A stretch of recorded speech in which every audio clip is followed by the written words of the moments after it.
Same condition, এটা কালারটা দেখেন, রেড কালার যাদের পছন্দ তাদের কাছে জন্য এই ফ্রিজটা।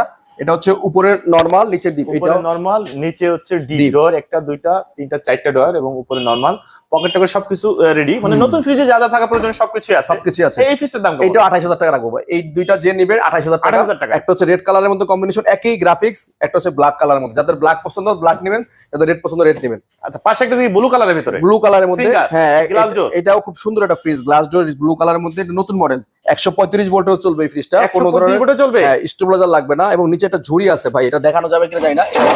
কেউ যদি চায় এই ঝুড়িতে আপনি আদা রসুন পেঁয়াজ রাখতে পারবেন। হ্যাঁ, মানে এক্সট্রা সেলফের দরকার নাই। না এক্সট্রা আপনার আলাদা ফ্রিজ কিনলে সেলফ প্রাইস আছে, একটা ফ্রিজ আছে। হ্যাঁ জি। বাহ, চমৎকার। ভিতরে একটু দেখি। এটা উপরে ডিপ, উপরে নিচে হচ্ছে নরমাল। নিচে হচ্ছে নরমাল, একদম ফুল নতুন ফ্রিজে যা যা থাকা সবকিছু ওকে, সবকিছু আছে। আচ্ছা, দাম কেমন? এটা দাম চাচ্ছিলাম ভাইয়া 30,000 টাকা, আমরা বিক্রি করছি আগের ভিডিওতে।